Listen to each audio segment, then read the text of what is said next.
hi, and thank you so much for taking the time for a very short discussion here at WHX Tech.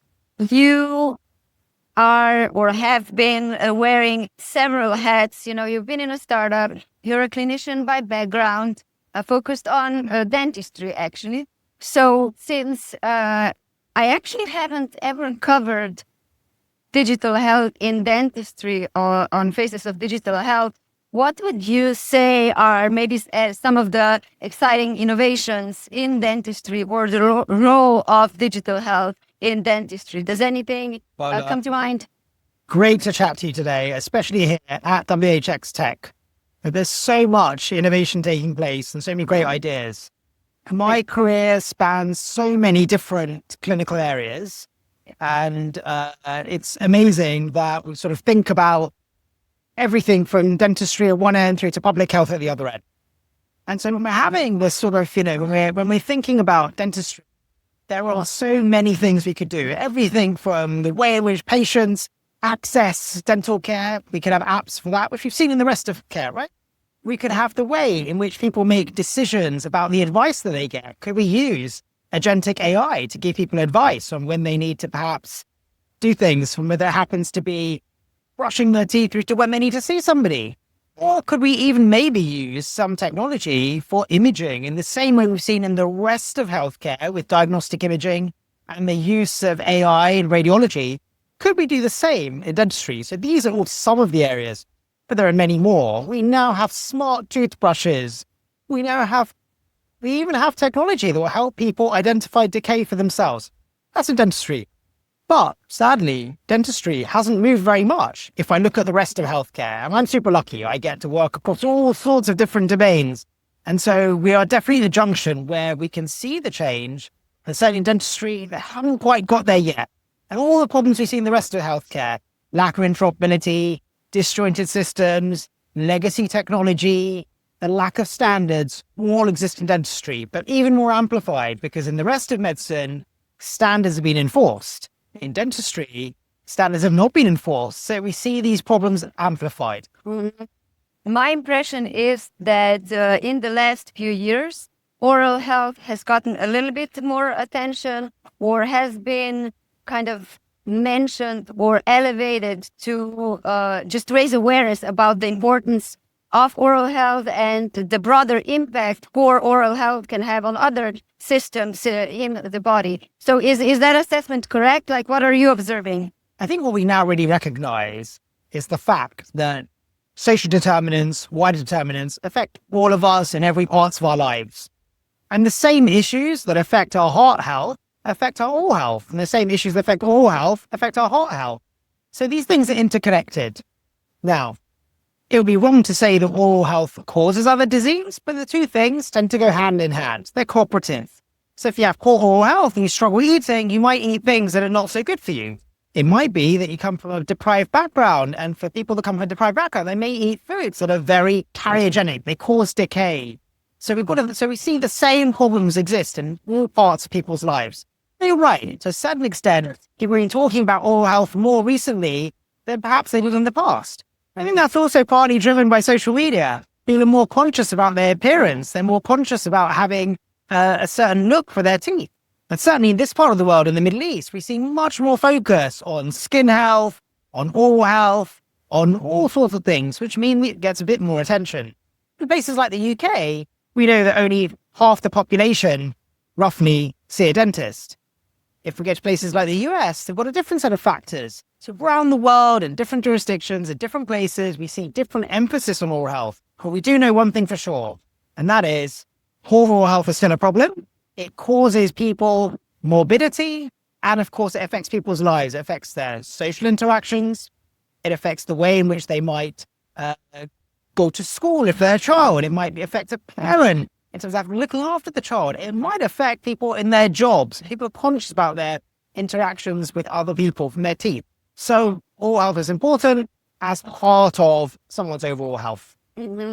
If we move from oral health back to your broader journey, as I mentioned, you've wore several hats. You advise the government, you've been in a startup, you're a clinician. How do these different roles shape your perspective on digital health development? I feel so lucky. Lucky we're having this conversation, but lucky that I've been able to do so many different things. My career spanned technology, law, healthcare, digital, public health, economics, all sorts of things. When I look at these different pieces, they all fit together because they first of all give me a very broad perspective on what are all the different interactions across society that affect someone's health. Where does technology fit into this? And also more broadly, what is happening in the world? I'm super lucky. As at today, I get to work with companies from Canada, Australia, India, Sweden, the UK, the UAE, and Saudi. And that allows me really to understand what is different about these places in the world. Because the thing I often see is someone will find a solution, let's pretend in Estonia. Estonia is amazing. They are absolutely amazing because they've managed to find a way to connect together data. But it's a small country, with a small population. So when somebody says, oh, that's working and fitting together, and say, why don't we do this in the UK or the UAE or somewhere else? I have to remind them, it's a totally different population. It's an isolated population. It's very different. Economically, it's different. Society is different. Connectivity is different. Infrastructure is different. Legacy is different. So people talk about solutions in different parts of the world, and they say, oh, we should lift and shift that somewhere else. I always push back and I sort of say, think about what the problem is in that area. What are the needs of that society? What are their resources? What's their direction? What's their overall strategy? And think about it from the perspective of the people living there. Avoid going in to tell someone how it's done there because it's done in a certain way somewhere else. Try and go in from the perspective of the people that live in that space and what's important to them and try and build from that point. So that's one of the great things I really enjoy is meeting people from different places and understanding them. One of the things I love doing, and I get to do this in a place I live right now, which is called Neom. Getting into the history. What is the history and the heritage of that space? What makes that place unique? Right down to the carvings in the rocks. What is the understanding of people who are there? And that really helps shape and drive what solutions we might get to. Mm-hmm. With all the places that you mentioned, what stands out to you in the UAE where we currently are? Well, the UAE is, first of all, the most digitally connected place on the planet. There is nowhere else on the entire globe that is as digitally connected as the UAE. The things that stand out for me, first of all, the support from the government and the leadership of the country. They are completely backing technology. They are totally backing progression. And they see this as a route for economic development and prosperity in their society. They see the happiness of their society linked to the technological developments that they can offer their society. That's the first thing. Just when you say that the government is backing technology, what does that actually mean? For example, in healthcare, what does that mean for healthcare providers? What does it mean for solution providers? Let me give you 3 examples specific to the UAE. The first example is what I call the world first. Malaffi was designed in Abu Dhabi, and Malaffi is a health integration engine.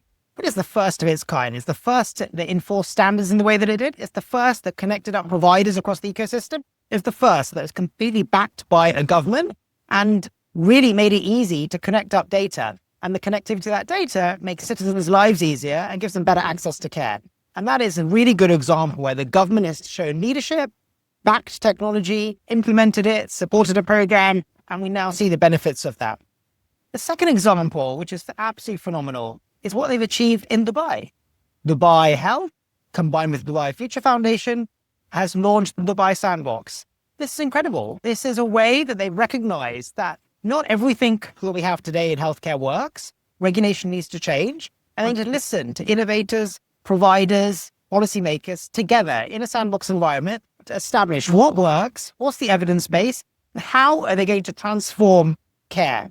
But the other amazing thing that you see across the entire Emirates is the connectivity. I mentioned Malaffi, but we also know we have Riyadh. And if we look across the Emirates as a whole, they're now connecting things up together. That's one example. The other example is the movement of workforce. Before, each state had its own mechanism for regulating workforce at a local level.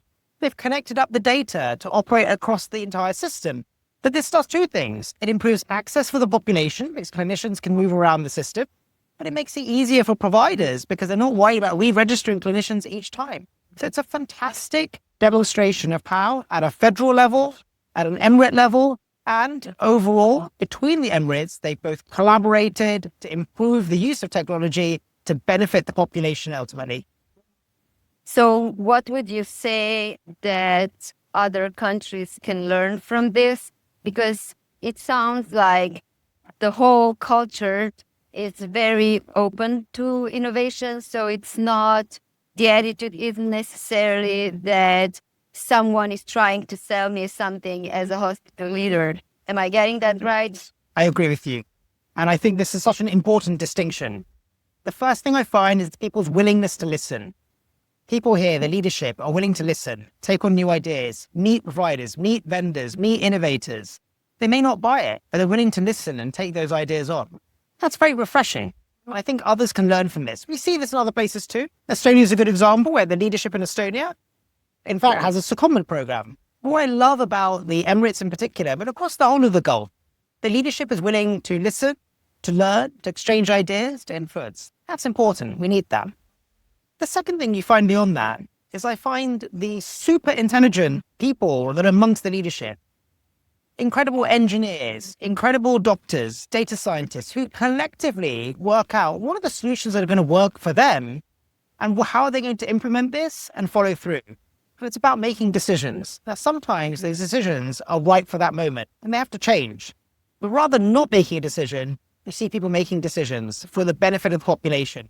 This is another feature. And rather than waiting for inertia and sort of waiting for something else to happen later on, it's about getting on with it and trying something, trying a few things, iterating, learning. And that's another thing we see. But the most important thing that we shouldn't forget is this economic development. That's kind of the backbone. And everything is focused around that, which means that it's no longer about whether a vendor does something or not. It's no longer about whether a vendor even makes profit from something. Actually, it's accepted that providers need to succeed. That is part of their success. So when you see that cooperation between government and providers and innovators and technologists, it's a win-win for all. And I think this is an important lesson that we can all learn from in other parts of the world, which is it's not about two different sides. It's about the cooperation between different partners in a system. Absolutely. So where do you see that there's still room for improvement? Or where are things not as shiny as the good stuff that you now were describing? Well, I described the great stuff, which is always easy to do. But like every part of the world, we can make improvements. So some things are we know we can make improvements, not only in the UAE, but across the whole of the Gulf, in Saudi, in Qatar, in Kuwait, in Bahrain, in Oman. We can see this. Is also how do we bring in standards across the Gulf? In a similar way, Europe has come up with a set of standards. Can we do the same across the Gulf to make the exchange easier, to improve the fluidity when patients move around? Because I see this. I see patients that we look after move around between the UAE, between Saudi, they go back and forth, but their data doesn't go back and forth. They have to take their data over communications platforms like WhatsApp. Should patients really have to use WhatsApp to move their data around? Surely, collectively, we can do better at this. That's one example. The other, though, is the move towards preventative healthcare. We talk about it, we hear about it, it's a discussion here. Could we use technology to help enable that? So it's all the great stuff we've got around data and infrastructure. That's nice. But what do we do to help prevent illness using technology? Could I give someone technology that helps them identify what's going to happen to them before it happens to them? Can I make that easier for them? Now here, today at WHX Tech, I've seen some fantastic technology. I saw someone demonstrating face as a biomarker earlier. Wasn't that great? And they were showing us how we can use that to identify what is predictively going to be the risk for that individual. That's amazing. What if we could put that in the hands of everyone through government-funded apps? So these are some of the things we could do much better at. Yeah. Although it does seem to me that, for example, the longevity space or the interest for that, the offering is quite high here. I mean, it's increasing all across the world, but still. I mean, look, absolutely. The offer for longevity, for wellness, for well-being, all of these things, it seems to be part of the discussion. People are interested in improving their health span. They're interested in doing things that are going to help them improve the way they live their lives, to feel better about themselves, which is fantastic that the energy is there. But we now need to follow through with it in some ways of bringing those things together because they're still quite disjointed, of giving people tools that help do some of this for themselves, and the payment models. The reimbursement model as at today is still focused on paying for items of care. But what if we could move to a value-based care model? That doesn't exist yet. So we need to combine the ambition of longevity with the payment model, the insurance funding, and the way in which the regulation also follows through across the Gulf. Easy peasy. Absolutely. We'll do it tomorrow. Then thank you so much. Thank you for interviewing me. It's been lovely to see you, and it's been lovely being here at WHX Tech. I agree. Thanks.